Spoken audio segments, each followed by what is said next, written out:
Muchas gracias, mi amado hermano Rodolfo. También un saludo para mi amado hermano Román. Que el Señor les bendiga a ustedes, a la familia y a todos nuestros amados hermanos que ya están conectados en la señal de streaming de YouTube y a través de la señal online de la radio Solo por Gracia que transmite las 24 horas. Le damos gracias al Señor por estas plataformas porque nos ha permitido seguir reuniéndonos, aunque es virtualmente, pero hemos mantenido las reuniones habituales de nuestra iglesia y le damos gracias al Señor por habernos permitido en esta contingencia continuar. Aunque es útil y le agradecemos al Señor, aún así extrañamos mucho las reuniones presenciales, extrañamos mucho los saludos, ¿no es cierto? Los abrazos sinceros los unos con los otros. Y también ese tiempo que nos dábamos después de terminadas las reuniones, que eran invaluables, ¿no es cierto? Saludándonos, preguntándonos cómo hemos estado, preguntando a veces dudas bíblicas ahí en el patio de nuestro local de reunión, a propósito de la oración intensa que hemos tenido al trono de la gracia de Dios por nuestro amado hermano Nelson, que está muy delicado de salud, está en un estado muy crítico y lo recordamos con mucho cariño él en ese aspecto que estaba comentando. Era de los que siempre tenían sus preguntas, ¿cierto?, posterior a cada estudio. Así que le damos gracias al Señor porque a pesar de la distancia igual nos sentimos juntos a través de estos medios. Los días domingos, amados hermanos, estamos estudiando el mensaje de Cristo a las 7 iglesias, por lo tanto les invito a abrir sus Biblias ahí en el capítulo 3 de Apocalipsis, versículo 9. Ya estamos en el versículo 9. Apocalipsis capítulo 3, versículo 9, dice así: He aquí yo entrego de la sinagoga de Satanás a los que se dicen ser judíos y no lo son, sino que mienten. He aquí yo haré que vengan y se postren a tus pies y reconozcan que yo te he amado. Que el Señor bendiga su palabra y que nos ayude a trazarla con fidelidad y poder extraer de este versículo 9 toda la enseñanza que nosotros necesitamos saber. Ya hemos comentado, hermanos, estamos estudiando las misivas, las cartas de Cristo a las 7 iglesias, detenidos todavía en la iglesia en Filadelfia, la sexta iglesia que menciona acá Apocalipsis, una iglesia que existió en el primer siglo. Recordemos siempre que esto es una zona llamada en ese entonces como Asia Menor, conocida como Asia Menor. Todas estas iglesias estaban más o menos cerca una de entre otras y que actualmente es la región de Turquía. Y estas iglesias nos dejan una tremenda enseñanza en lo particular, en lo colectivo, ¿cierto? Como iglesia local, cada iglesia actual saca tremendas enseñanzas de estas 7 iglesias.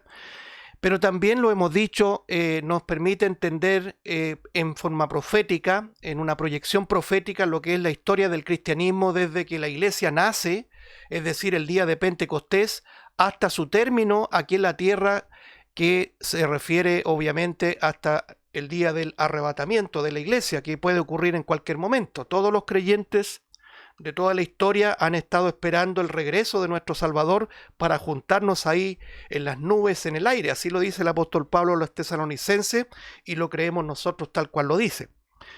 Ahora, en lo particular, esta iglesia en Filadelfia es una iglesia que no tiene ningún reproche del Señor, ya lo hemos comentado, una iglesia fiel, una iglesia que, al igual que la iglesia en Esmirna, eran iglesias que habían fielmente guardado la palabra del Señor, a pesar de las vicisitudes y los problemas. Recordemos que Esmirna en particular es la iglesia que fue martirizada en el tiempo del martirio, cuando mataban a los creyentes literalmente.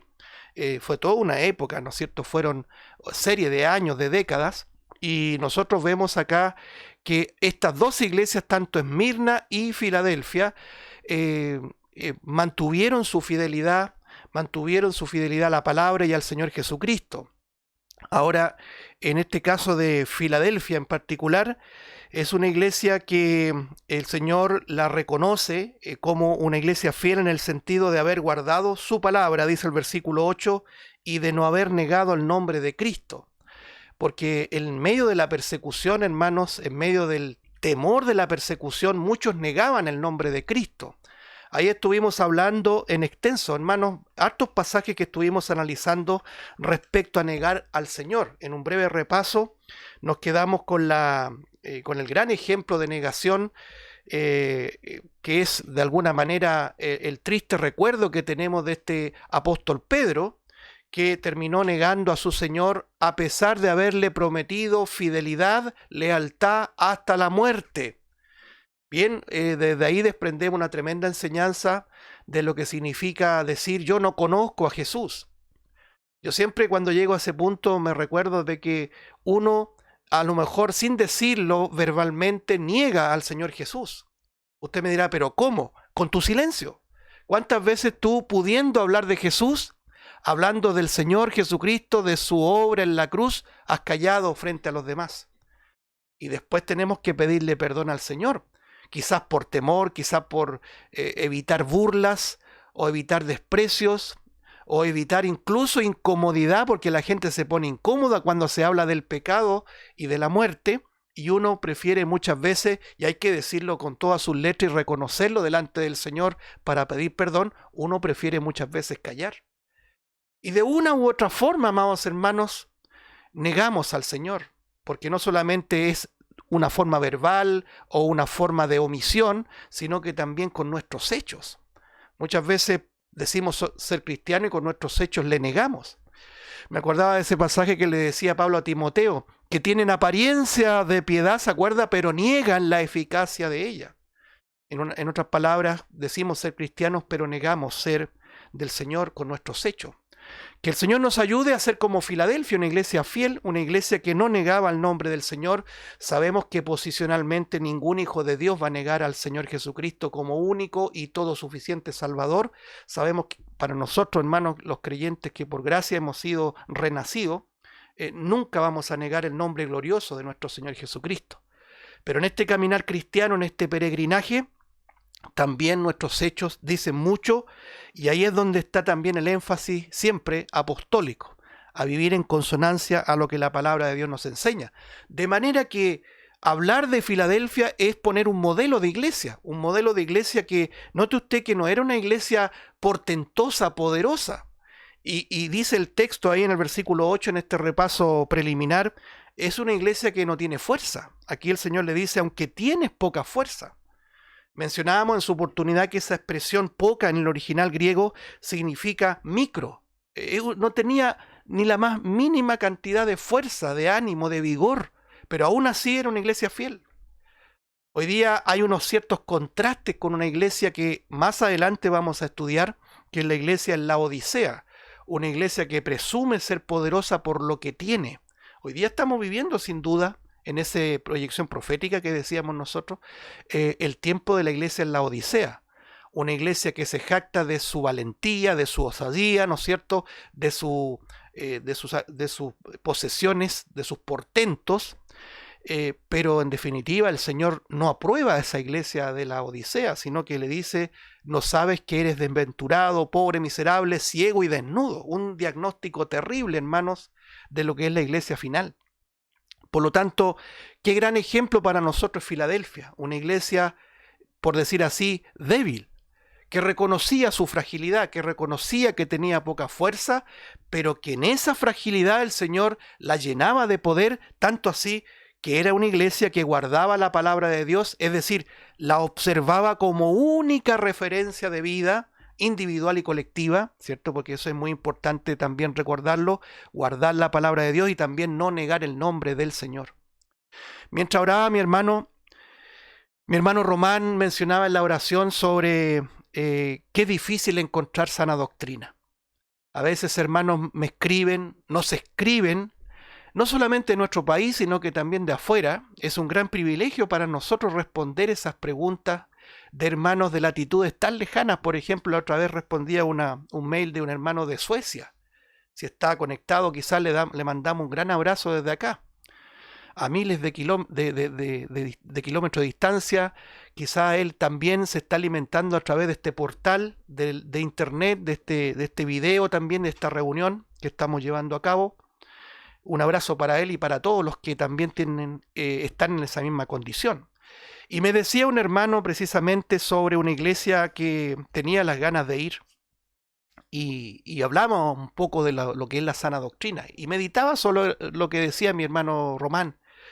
Porque, ¿qué significa la sana doctrina? Hay muchos que presumen decir en nuestra iglesia hay sana doctrina. Pero cuando uno medita de una manera simple, cosa que podamos entender todos, lo que significa sana doctrina, lo llevamos al aspecto más natural de lo que significa un cuerpo sano. Un cuerpo sano es aquel que está lleno de bacterias. Ahora mismo, en este tiempo de confinamiento por una pandemia, los virus atacan al ser humano y lo enferman. De la misma forma, una iglesia que es atacada con cosas espurias, con doctrinas falsas, con filosofías, con palabras de hombres, con catecismos. Eso es una cosa que es muy frecuente, ¿no es cierto?, que se da en las iglesias episcopales, ¿no es cierto?, esta iglesia reformada, donde son más fieles a los concilios, a los catecismos, que a la propia palabra de Dios. Toda iglesia que ha permitido ser permeada por todas esas cosas, no es una iglesia sana, no es una iglesia que goza de sana doctrina. De manera que cuando hablamos de sana doctrina, y permítanme este paréntesis para aclararlo, es una iglesia que ha, por la gracia de Dios ciertamente, ha estado siempre con esos, comillas en esta ilustración, con los anticuerpos pero prestos a defender que entren enseñanzas, doctrinas espurias. Una iglesia con sana doctrina es una iglesia que guarda la palabra de Dios, que solamente se alimenta de la palabra de Dios y nada más que la palabra de Dios.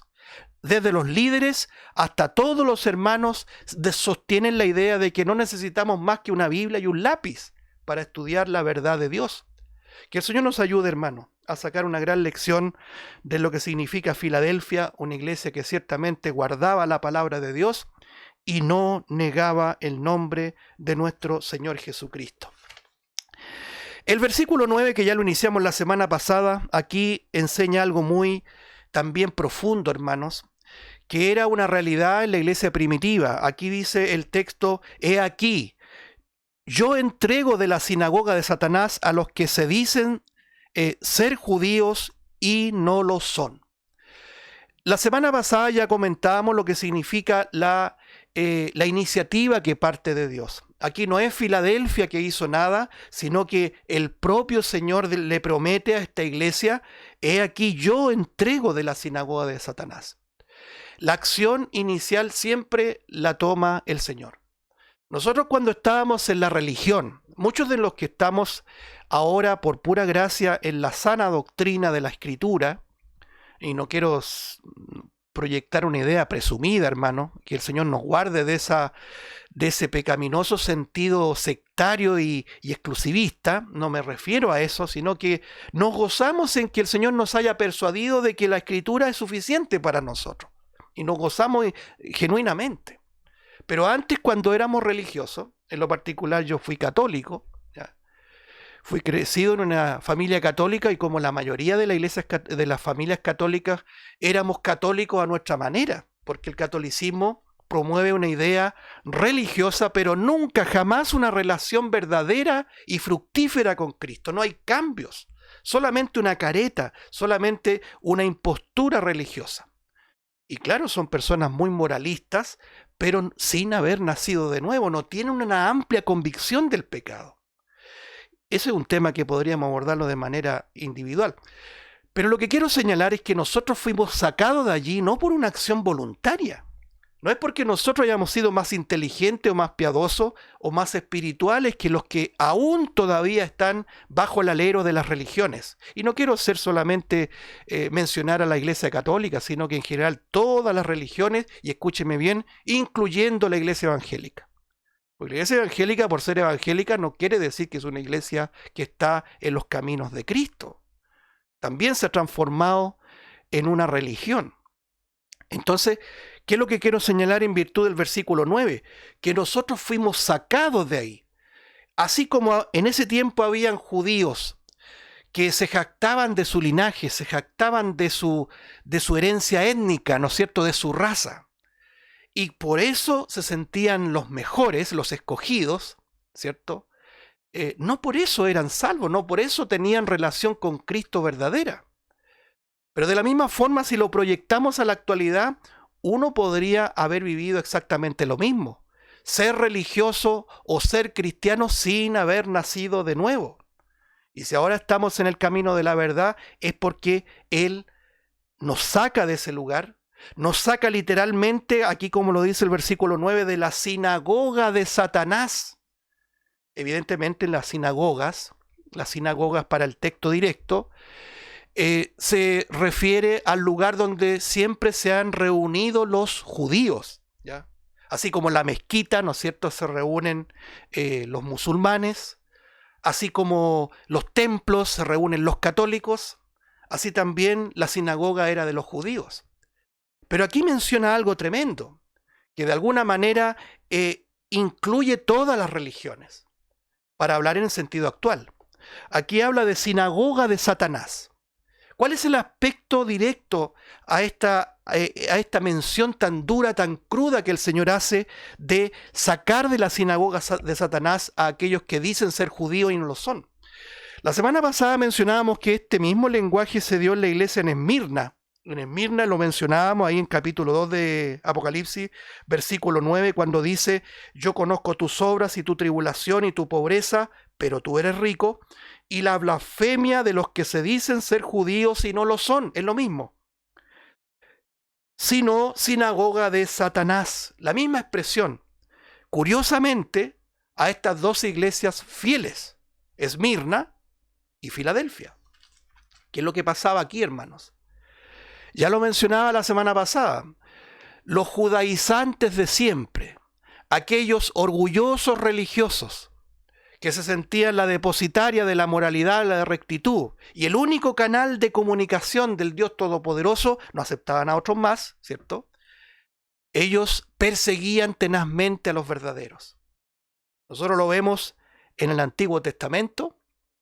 Uno se sorprende cuando ve a los fieles profetas de Dios perseguidos por los propios religiosos. Ni siquiera era el pueblo, por decir así en un sentido general, laicos, los que no tenían ninguna relación con la religión, quienes atacaban a los profetas verdaderos. Eran los religiosos de siempre. Tan solo citar un caso, hermano. Podríamos citar varios, ¿no es cierto? Pero hay un caso muy emblemático que es el caso del profeta Amós. El profeta Amós, enviado a predicar a Judá, fue confrontado primeramente por el sacerdote. Y el sacerdote es el que de alguna manera confrontó a este profeta y lo lleva en un comentario absolutamente negativo contra el rey, diciendo: este hombre está convulsionando toda la ciudad. Los religiosos de siempre han sido el motor, ¿cierto?, de todos los enemigos de los verdaderos creyentes. Lo mismo ocurrió en el ministerio de Cristo Jesús. Los religiosos de siempre, ahí estaban de manera insidiosa, de manera capciosa, querían capturarlo y ver dónde se equivocaba. Los fariseos, los escribas, los saduceos, los herodianos. Los que dicen ser judíos, es decir, los que dicen ser el pueblo de Dios y no lo son. Y de la misma forma, lo vemos en el Nuevo Testamento, vamos a ver unos ejemplos.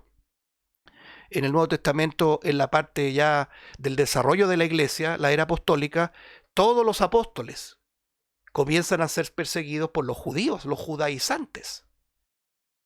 Entonces nosotros vemos esta expresión tan cruda que es: entrego de la sinagoga de Satanás. ¿A qué se referirán con esta expresión la sinagoga de Satanás? Bueno, es la madriguera, por decir así, la cueva de Satanás, porque diciendo que es un local donde se debe impartir la verdad, donde se debe enseñar la verdad, y la verdad liberta, ¿no es cierto?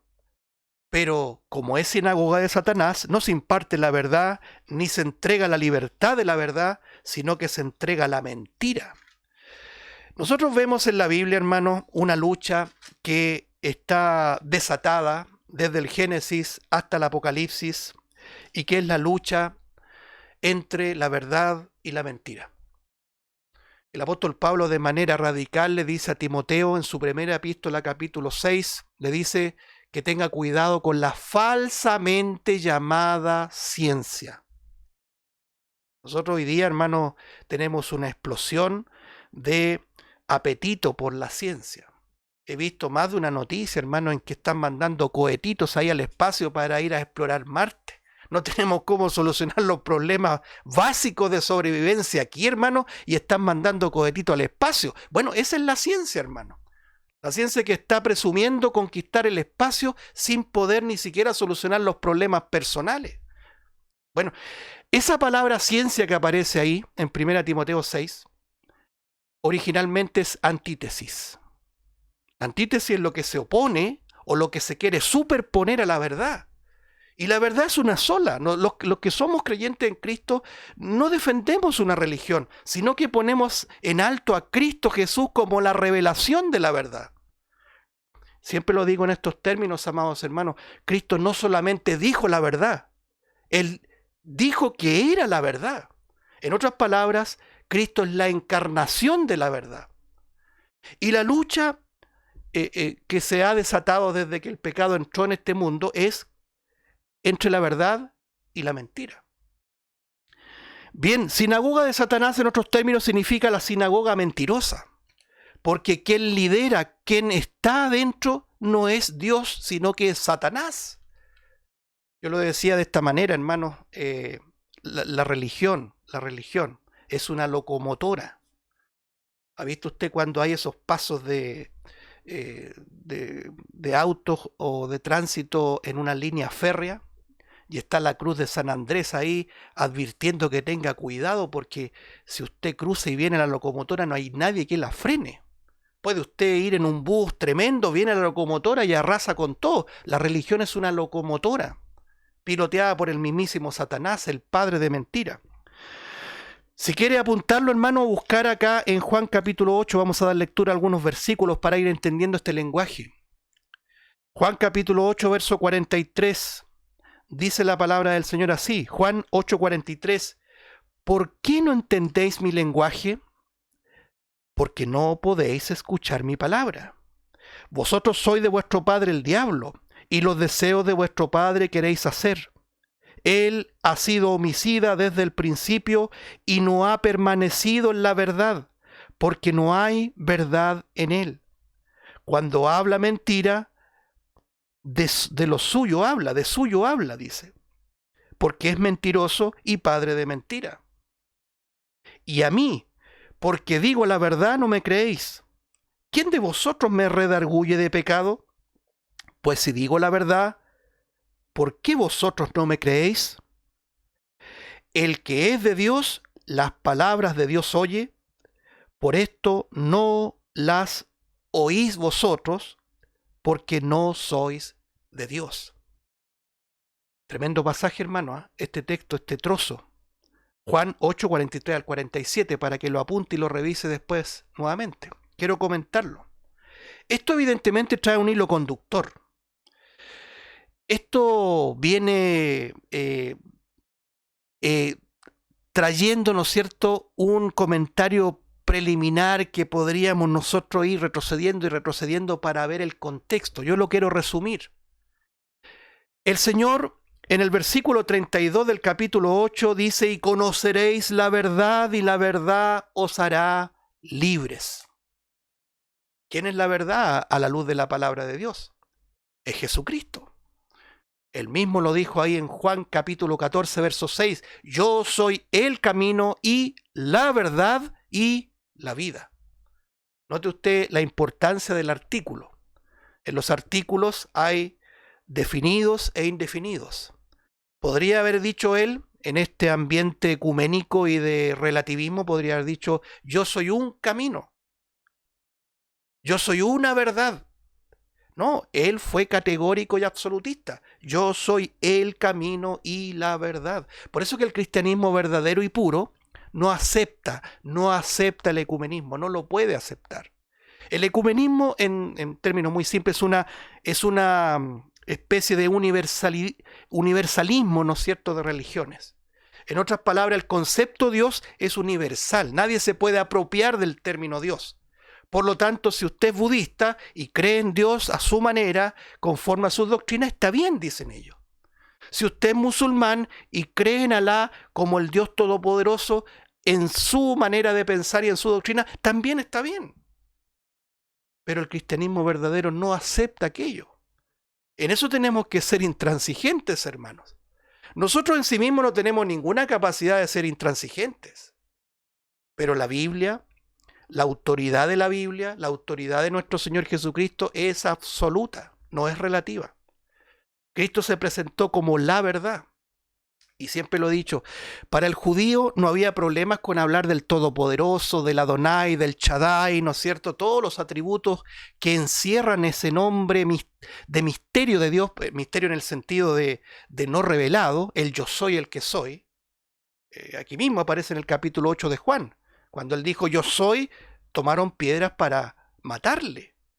Y que me gusta ese trozo ahí, si lo quiere apuntar ahí mismo lo puede ver. Capítulo 8 de Juan, versículo 20. Estas palabras habló Jesús en el lugar de las ofrendas, enseñando en el templo, y nadie le prendió porque aún no había llegado su hora. Que tenían ganas de matar al Señor Jesucristo, por supuesto, pero no lo podían hacer porque estaba todo visado, determinado en un itinerario de Dios soberano. Pero ¿qué quiero señalar, amados hermanos? Que Cristo es la verdad. Que Cristo es el Hijo de Dios.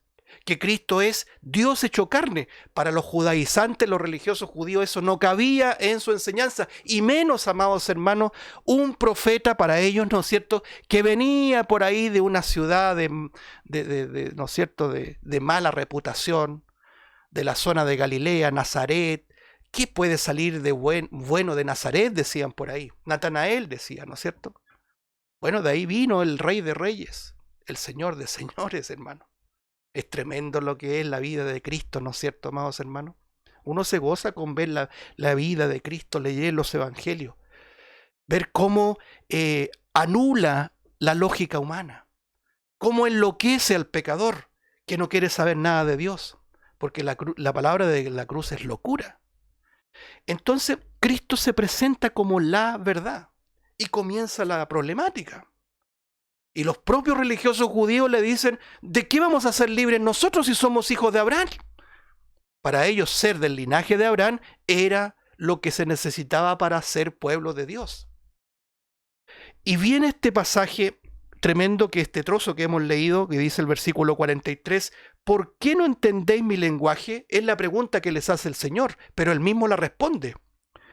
Porque no podéis escuchar mi palabra. Note usted que no les dice, porque no queréis escuchar mi palabra. No, no dice no queréis, no usa el verbo querer como apelando a la voluntad de los religiosos, sino que les dice, no podéis escuchar mi palabra.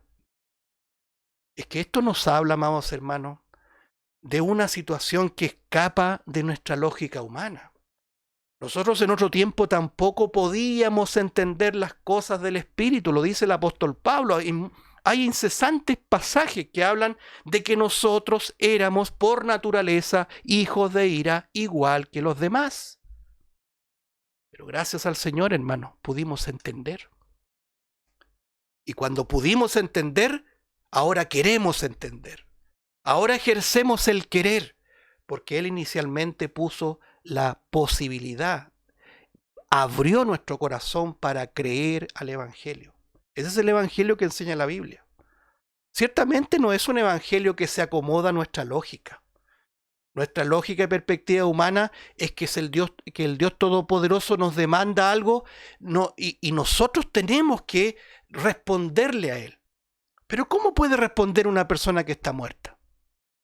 Entonces, diferencias con estos religiosos judíos, yo lo digo sinceramente en términos muy personales, no hay ninguna. Ahora sí podemos entender, pero antes estábamos cerrados como una ostra.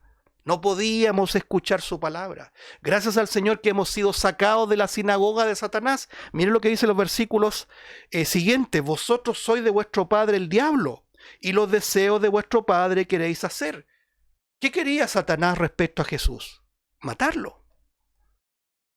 Nosotros vemos en el capítulo 12 cómo un dragón persigue a la mujer para dar muerte, ¿no es cierto? Esa es la persecución satánica en contra del pueblo de Dios, porque del pueblo de Dios viene el Mesías. No hay ninguna duda en eso.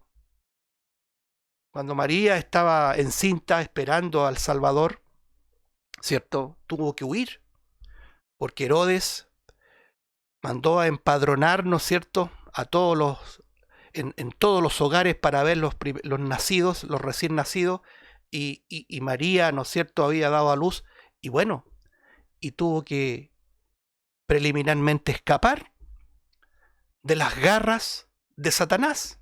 Entonces el Señor le dice a los religiosos: los deseos de vuestro padre queréis hacer.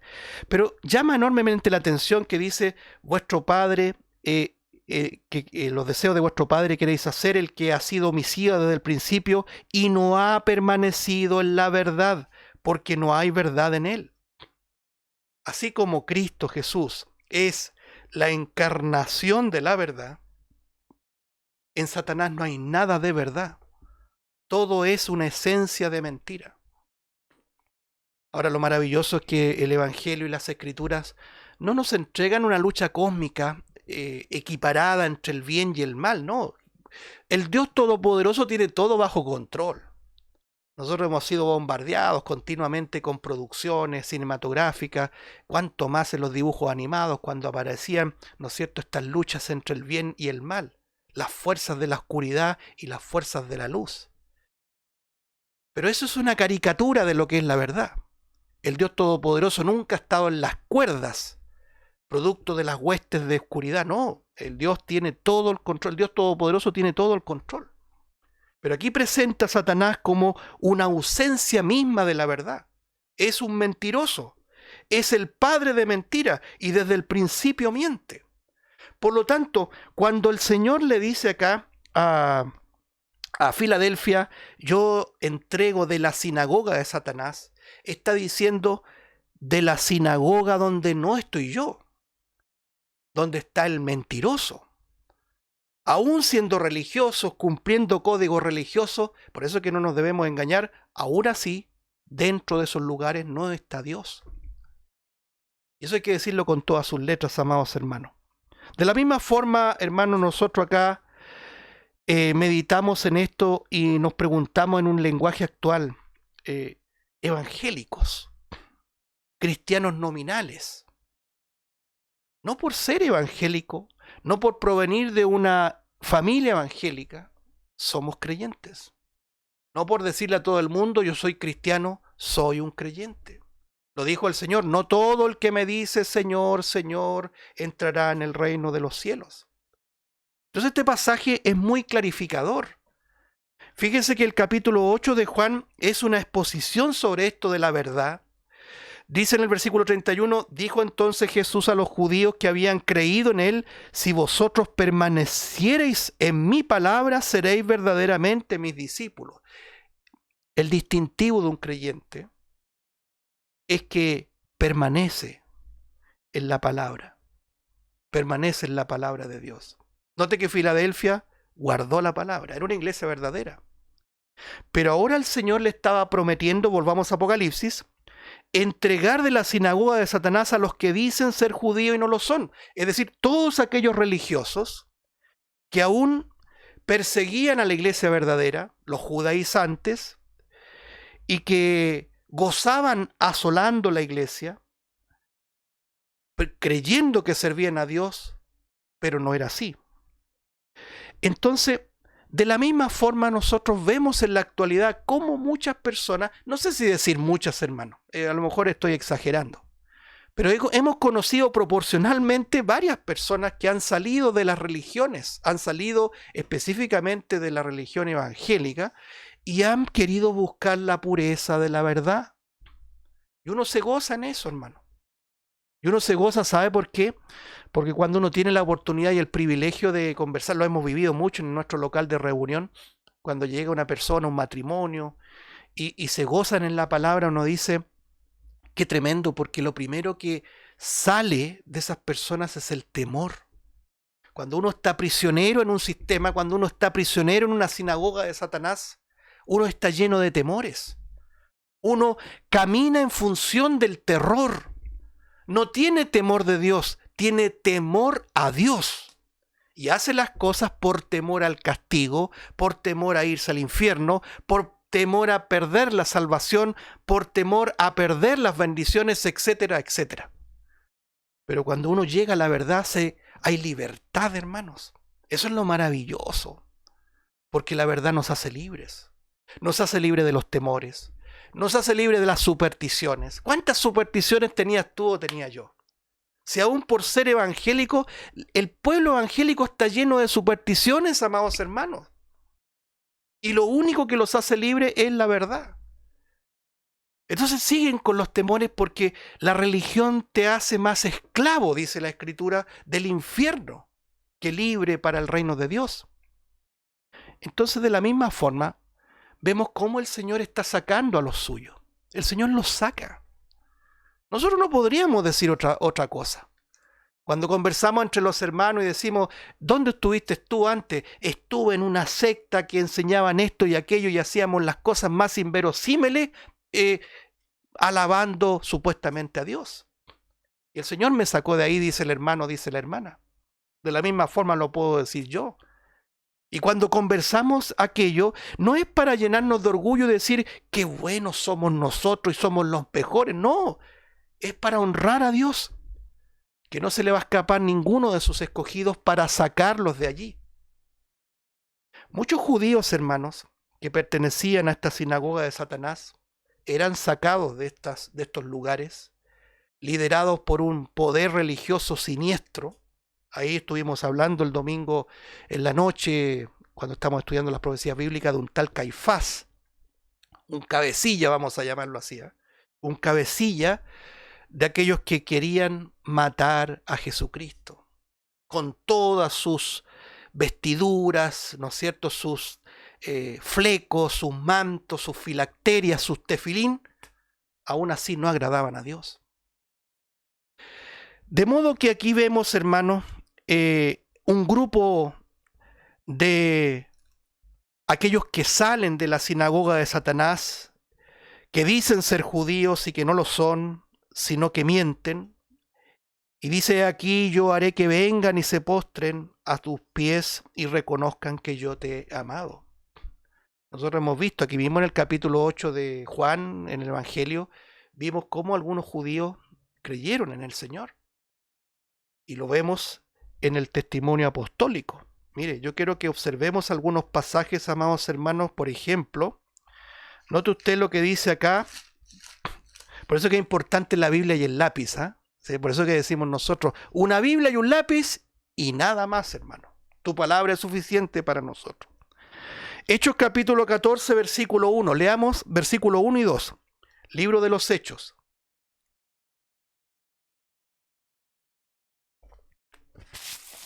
Libro de los Hechos capítulo 14, verso 1 y 2 dice, aconteció en Iconio que entraron juntos en la sinagoga de los judíos y hablaron de tal manera que creyó una gran multitud de judíos y asimismo de griegos.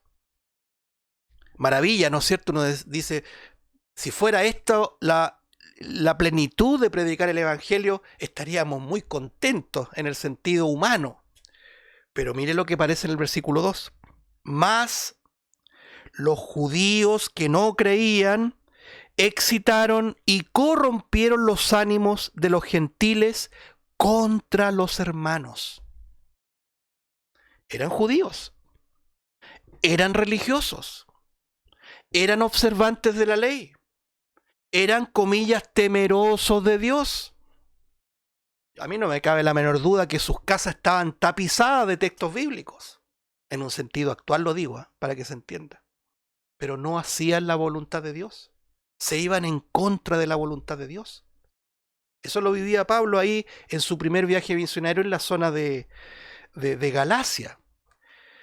Avancemos un poquito aquí mismo en el capítulo 14, pero en el versículo 19. Miren lo que dice.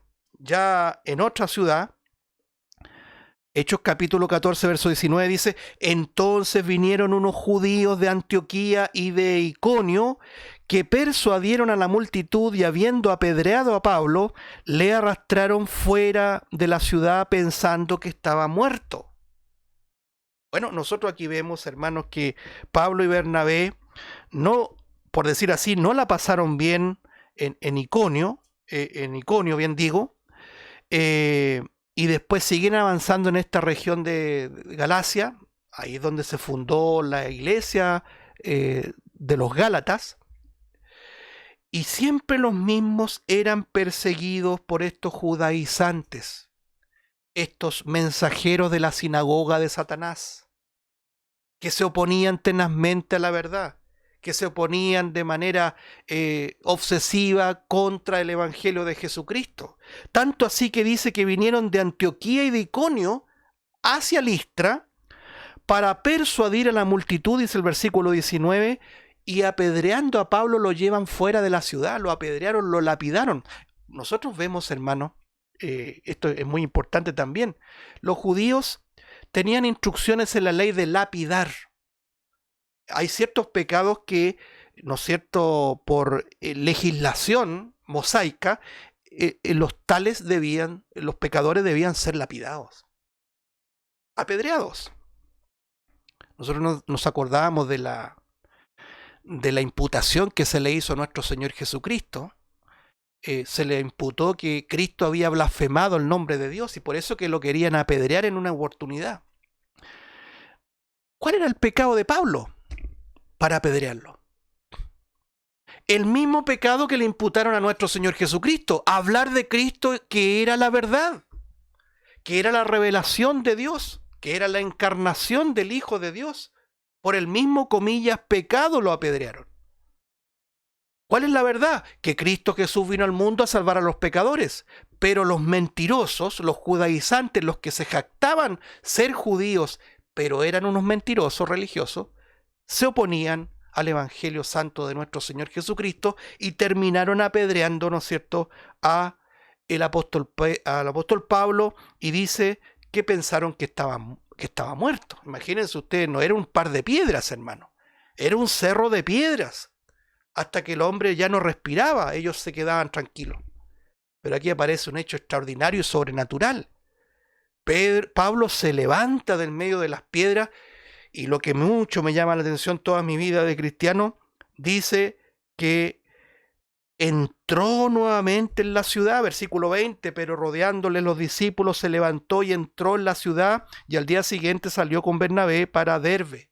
Siguió predicando, siguió enseñando y tanto así que después vuelve a animar a los hermanos, hermano. Imagínense ustedes. Es como que, por eso yo insisto, nosotros no hemos vivido nada. Nosotros estamos en un tiempo de mucha comodidad. Usted manda un correo electrónico, ¿qué correo electrónico? Ya estoy hablando de un WhatsApp, un mensaje instantáneo y se comunica para allá y manda audio. Nosotros no sabemos nada de lo que es el padecimiento como cristianos. Por eso grandes ejemplos aprendemos de aquí. Los judaizantes, los miembros de la sinagoga de Satanás, persiguieron tremendamente a los apóstoles, a Pablo, a Pedro, a Juan, los encarcelaban, los entregaban al concilio, los calumniaban, etcétera, etcétera. Entonces cuando vemos esto, uno se pone a pensar, ¿por qué ellos descansaban tanto en su raza, en su linaje? Ya lo vimos en parte, cuando Cristo les dijo, y conoceréis la verdad y la verdad os hará libres. Ellos dijeron, ¿de qué libertad nos habla si somos nosotros descendientes de Abraham? El gran conflicto de este asunto de confiar en linaje, hermanos, es algo que también se da en la realidad nuestra. ¿Cuántos hoy día mismo son evangélicos, son hijos de pastores o de abuelos, qué sé yo, pastores, y creen que por eso son hijos de Dios? La Biblia dice, todos los que le recibieron, les dio potestad de ser hechos hijos de Dios, los cuales no son engendrados de voluntad de carne ni de voluntad de varón, sino de Dios. Juan capítulo 1, versículos 12 y 13. Por lo tanto, el linaje, la descendencia, el árbol, el orgulloso árbol genealógico, Yo conocí muchos hermanos en el pasado que se jactaban de su apellido, ¿eh? Conocí algunos por ahí y tenían en sus muros estos escudos, como le llaman, ¿no es cierto?, del apellido. Tiene un nombre ahí. Como que fuera muy, muy importante el apellido, hermanos. Nosotros, específicamente los chilenos, tenemos una larga historia de aquellos que compraban títulos, ¿cierto?, de nobleza y ponían ahí sus títulos. Porque siempre el hombre se ha jactado de su linaje, de su herencia genealógica. Pero vemos un caso dramático, amados hermanos, en la Escritura. El caso del rico. ¿Usted se acuerda del rico? El rico era un judío, no cabe duda que era judío, tanto así que lo vemos aquí en Lucas 16. Si quiere, lo escucha con atención para que, y después lo revisa. Lucas 16, 19 dice: había un hombre rico que se vestía de púrpura y de lino fino y hacía cada día banquete con esplendidez. Así vivía este rico. Y dice más adelante: aconteció que murió el mendigo y fue llevado a los ángeles por los ángeles al seno de Abraham, y murió también el rico y fue sepultado. Y en el Hades o Hades alzó sus ojos estando en tormentos y vio de lejos a Abraham y a Lázaro en su seno. Dice, entonces él dando voces dijo: Padre Abraham. Note usted el vínculo paternal, el vínculo que había de linaje. Padre Abraham, ten misericordia de mí. Aquí está el contraste, evidentemente, entre un rico religioso y un mendigo pobre, pero creyente. Es un contraste que, hermanos, nos pone en el tapete del análisis lo que significa la religión de todos los tiempos también, hermanos. Aquellos que descansan en su aristocracia religiosa, en desmedro de los pobres e ignorantes, como decían en el tiempo de Jesús, la gente maldita cree en el Señor Jesucristo. Así lo dijo Nicodemo cuando les dijo que creían ellos, ¿no es cierto? Porque Nicodemo de alguna manera lo vemos creyendo en el Señor, y se oponía a aquel juicio lapidario de los religiosos, los mismos, diciendo que la gente maldita era la que creía en el Salvador. Así se despreciaba a la gente, como siempre ha sido, amados hermanos. Siempre ha sido igual. ¿O usted cree que el término de cristiano bíblico tiene mucho prestigio hoy día en la sociedad? Si las grandes castas religiosas, hermanos, y la aristocracia, los dueños de este país, en particular Chile, son todos católicos, pechoños, altaneros.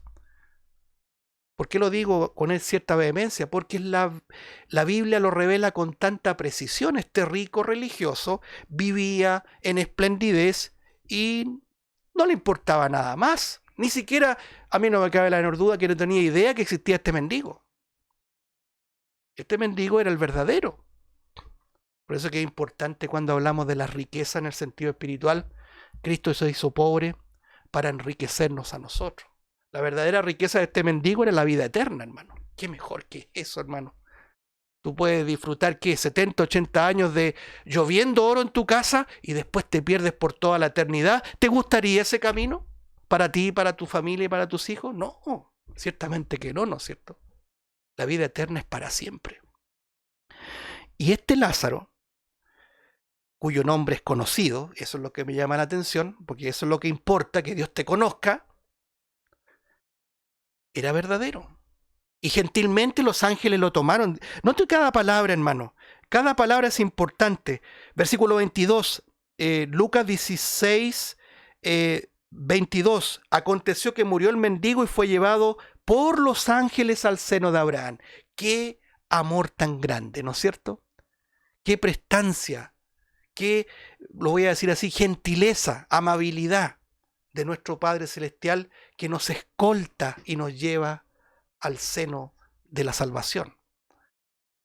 Pero dramáticamente, el rico, que gozó su pasado por este mundo, que quizás ciertamente le faltaron días para gastar el dinero que tenía enmohecido ahí guardado, despertó en el infierno, amados hermanos. Pero ¿qué quiero señalar? Le dijo padre Abraham. Entonces, si era hijo de Abraham, ¿por qué estaba allí? Me pregunto yo. ¿Por qué le dice padre Abraham? Y en el versículo 25 dice, leamos lo que dice el versículo 24. Entonces él dando voces dijo, Padre Abraham, ten misericordia de mí y envía a Lázaro para que moje la punta de su dedo en agua y refresque mi lengua, porque estoy atormentado en esta llama. Poco se habla de este lugar de tormento, amados hermanos. Por eso no hay algo más maravilloso, hermanos, saber que hemos sido redimidos de nuestro pecado para no ir a parar a ese lugar, y es más, para ser salvos por toda la eternidad y alabar al Señor para siempre. Y dice el versículo 25, pero Abraham le dijo, mire lo que dice, hijo, cada palabra es importante, ¿se da cuenta? Acuérdate que recibiste tus bienes en tu vida, Lázaro también males, pero ahora este es consolado aquí y tú atormentado. Si hay algo que me sorprende, hermanos, de la eternidad, es que el pecador no redimido tendrá memoria de su pecado por toda la eternidad. Algunos entendidos han llegado a decir cuando el Señor tenía en ese lenguaje alegórico donde el gusano nunca muere y la llama nunca se apaga. Dicen algunos que ese gusano es la voz de la conciencia que nunca se va a apagar. Lázaro estaba en una plenitud de gozo. Dice la Escritura que para los creyentes toda lágrima será enjugada, porque las primeras cosas pasaron. Nuestra mente eterna va a ser solamente gozarnos en el Señor, pero el pecador que muera sin Cristo constantemente va a tener noción de lo que hizo en la tierra y de plena conciencia en ese lugar de tormento, del cual el Señor por pura gracia nos ha salvado. Gloria a Dios, hermano.